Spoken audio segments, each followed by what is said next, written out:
guys, magandang araw sa inyo ngayon. Ngayon, umaga pupunta kami ngayon sa San Andres. Ayan, mas kilala sa Bay Bonifacio Sur. Ayan guys, andito na tayo sa Caridad. Ayan, napakaganda daan namin, maaga kasi dyan. Ayan, maaliwalas na maaliwalas. Medyo mabilis nga lang sila yan patakbo. Kapatid ko, andito na tayo ngayon guys sa Caridad Norte. Ayan, napakaluwag ng daanan kasi umaga tayo. Ayan, welcome to Caridad Sur. Ayan guys, may kita nyo yung bundok na yan, yung sementeryo guys. Ayan guys, San Nicolas na kaagad tayo guys, napakabilis, kita nyo naman.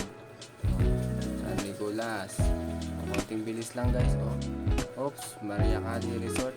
Nandito na tayo ngayon guys sa San Francisco na dating tinatawag na A. Bonifacio Norte. Ayan guys, nakikita nyo guys, napakagaan ng biyahe. Ayan guys, nagpahinga nga muna kami ng kapatid ko, bibili siya tinapay, almusal namin.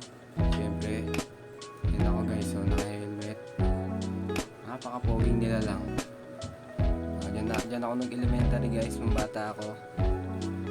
Ayan guys, maliit pa ako.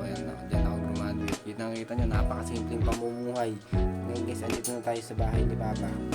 Ayan, parada lang konti, and then bababa na tayo sa bangkag, yung tinatawag.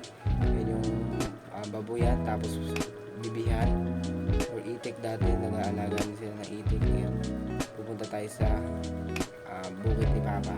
Yan.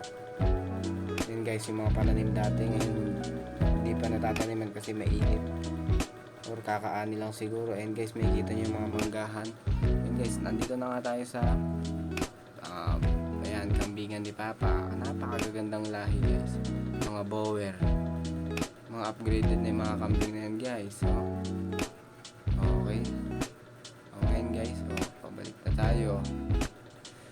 Ang daming manggahan, sarap siguro yan pag nagbunga yan guys, no? Ngayon guys, yan na tayo guys. Pabalik na kami, nagmamadali kapatid ko at may pasok pa siya. Yan yung mga bibihan ni Tito. Yan diba? Okay guys, ingat. ありがとう。